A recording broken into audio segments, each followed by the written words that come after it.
Milenio Televisión presenta.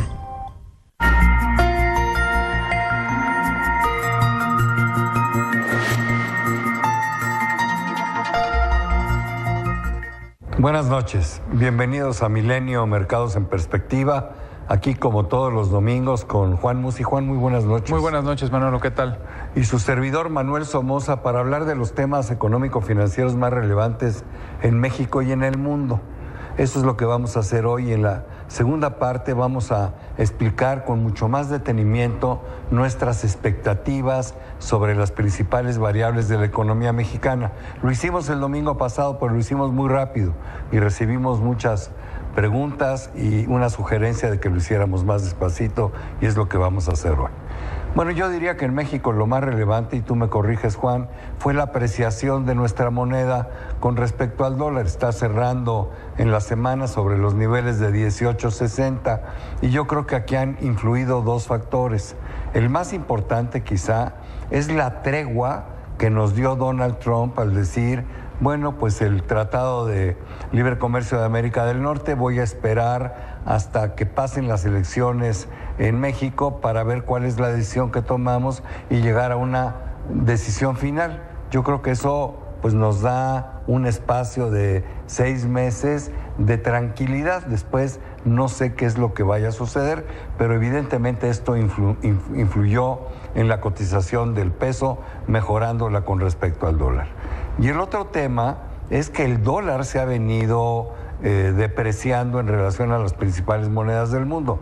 Por ejemplo, con respecto al euro, el euro se fue hasta 1.23, ganando valor, y el yen también se revalorizó al bajar de 113 yenes por dólar a niveles de 110 yenes por dólar. O sea que se juntaron las dos cosas y tenemos un 18.60 como resultado. Inesperado, ¿no? Digo, sí. A estas alturas del año yo te diría inesperado. Y por otro lado, no sé qué opinas, pero sí nos da una tregua y se extiende el plazo, pero a mí el hecho de que pueda ganar una administración distinta a la línea que trae esta administración me preocupa. O sea, dejar esta negociación en manos de una administración completamente diferente me preocupa muchísimo, bueno, ¿no? Igualmente a mí, pero eso, yo creo que eso lo vamos...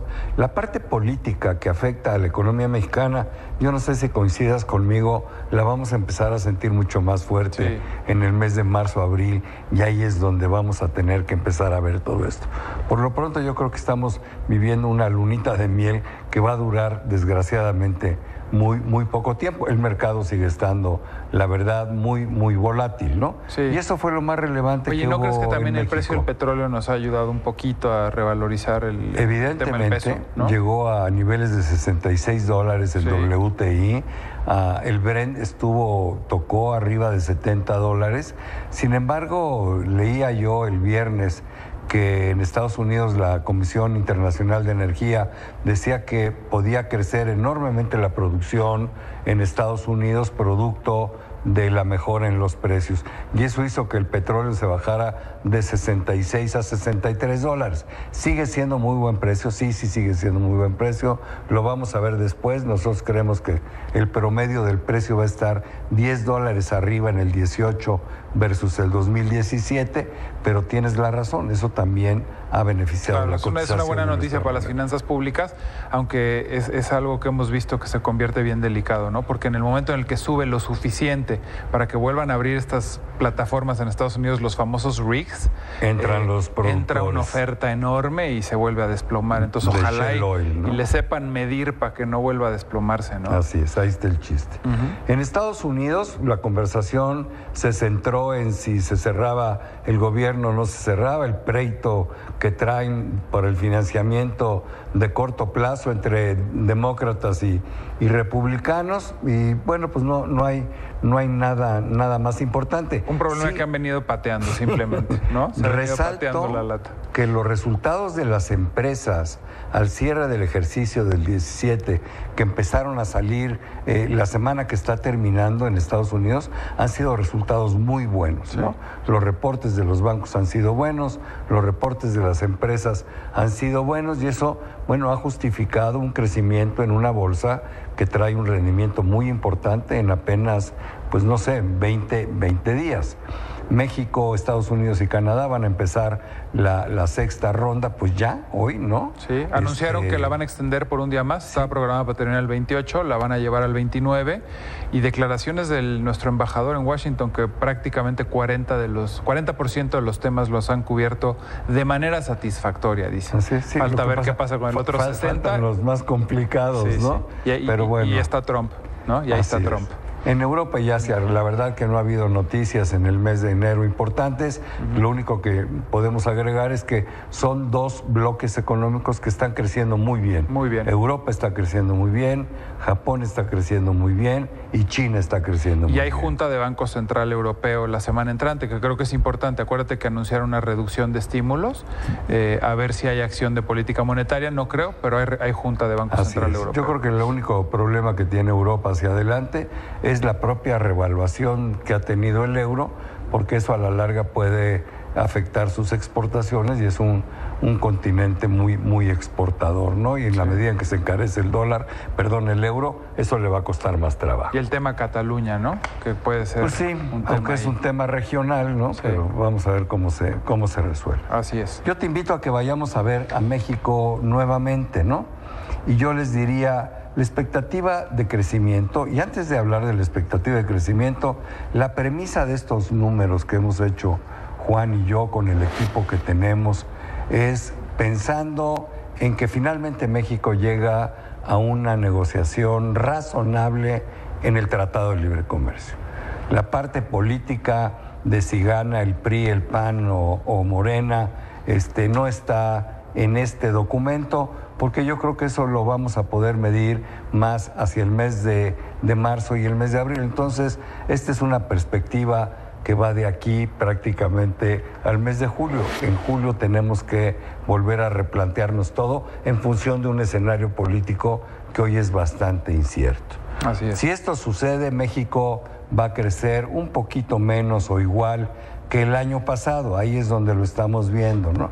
Y el tipo de cambio pudiera quedarse sobre los niveles actuales, más pegado a los 19 que a los 18. ¿Por qué no nos comentas cómo ves la inflación, que es algo muy importante? Pues sí, mira, la inflación, el gran tema en el 2017 fue el famoso gasolinazo, que la verdad tú y yo lo hemos defendido porque fue una medida pues de finanzas públicas, era urgente, se tenía que hacer algo, estábamos agonizantes. Si no se hace eso, pues sí, no hubiéramos salido adelante con un presupuesto balanceado, ¿no? Así es, y eso pues de alguna forma contaminó, ¿no?, la cifra de inflación anual. Es cierto que hay ciertos productos agropecuarios que también empujaron a la inflación hacia arriba y terminamos al 6.77, y bueno, pues este año podemos regresar hacia niveles del 4.10. Una precisión que quisiera hacerte al respecto de esto es que el Banco de México sigue diciendo que la inflación va a estar en el rango de 3%. Yo creo que eso está bien complicado, ¿no? Yo coincido contigo, me parece imposible. Yo creo que si, como estamos viendo en el cuadro, realmente la inflación converge al 4.1%, sería un gran éxito. Es más, yo me conformo con que fuera 4.2, 4.3, hasta 4.4, ¿no? Totalmente de acuerdo. Pero contigo. Vamos a tener un enero difícil.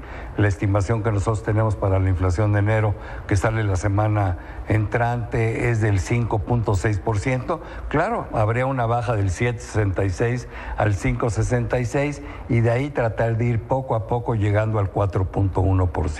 Y dependerá mucho de lo que tú decías también, como el rol que pueda jugar la parte política en la parte de tipo de cambio. Sabemos que si siguieran las preferencias muy enfocadas o muy centradas a Morena, el tipo de cambio se va a presionar muchísimo, y un tipo de cambio alto podría presionar a la inflación. Así es.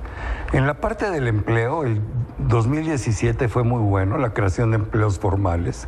Esperamos un poco menos en el 2018, y vale la pena decir que mucho de esto se ha logrado porque los nuevos empleos están subsidiados por el gobierno, ¿no? Sí. Hay una especie de amnistía, esto ha ayudado, qué bueno que se ha llevado así, pero el gran reto es que cuando se elimine el subsidio, estos trabajadores que están registrados en el IMSS sigan los empresarios sigan manteniéndolos adentro del servicio del Seguro Social. Sí, ¿no? lo que sería interesante y tendría valor es ver qué tanta gente se ha formalizado, ¿no? O sea, gente que estaba en la economía informal, pues ya tiene hoy un registro en el IMSS, que algo ha habido de eso, pero sería interesante ver qué tan importante rol juegan aquí. Así es. ¿No? En el tema de balanza comercial, pues muy en línea con el año pasado, hemos sido deficitarios. Hay menos 10,000 millones de dólares. Si coincides conmigo, eso es normal, no es un dato alarmante. Lo mismo que el déficit en cuenta corriente, que el año pasado fue de 16,400 millones y este año terminaría cerca de los mismos 16,000 en 15,800. Las remesas pensamos que van a seguir subiendo. El año pasado fue extraordinario, 28,000 millones de dólares de remesas. Estamos esperando 30,000 millones de dólares para el presente ejercicio. Es ya la principal fuente de ingreso de dólares, ¿estás de acuerdo? Por encima de inversión extranjera directa y por encima de ventas de petróleo, ¿no? Y luego tasa de interés, ¿por qué no la comentas? Es muy, muy interesante. Bueno, en Banjico, ahí yo quisiera también conocer tu opinión, pero pues hemos platicado mucho al respecto y pensamos que Banco de México, la tasa que hoy tiene en 7.25, muy probablemente en febrero, que es la primera reunión, se vaya a 7.50, y también estamos viendo a la FED subir tasas en marzo. Entonces, si la FED sube en marzo y nosotros subimos en febrero, podríamos nosotros en abril llevarla también a 7.75. Sí, abril o mayo, de acuerdo. Dependerá mucho de la inflación. Y quizás ya en el semestre no ver más alzas, terminar al 7.75. Si todo sale bien, como tú comentabas como premisa, en la parte del TLC medianamente bien, en la parte política medianamente bien, sí podemos ver que en la segunda mitad del año esa tasa que llegó a 7.75 pueda regresar a niveles de 7%. Yo coincido contigo y en el cuadro también decimos que es lo mismo que le pasaría al rendimiento de los bonos a 10 años, ¿no? A corto plazo se incrementaría, sin embargo, para el cierre de ejercicio bajaría. Sobre la bolsa, pues vemos que puede tener el índice un crecimiento del 8%, no nos parece atractivo porque la inversión libre de riesgo, por ejemplo, los fondos que manejamos tú y yo en pesos, en renta fija, en valores gubernamentales, este año es lo que van a pagar 8%, entonces, ¿para qué corro riesgos en un mercado accionario cuando en un mercado de renta fija con papeles gubernamentales voy a tener prácticamente el mismo rendimiento? Como decimos, sin hacer nada ganas el mismo 8%, ¿no? Yo creo que aquí puede haber un momento interesante, Manolo, y es si se empiezan a deteriorar mucho las expectativas de México por el tema TLC y por el tema electoral, puede venir un ajuste fuerte de la bolsa mexicana. Y ahí es cuando hay que comprar, ¿no? Exactamente. Por supuesto. Exactamente. Coincido contigo, esa es la expectativa que tenemos.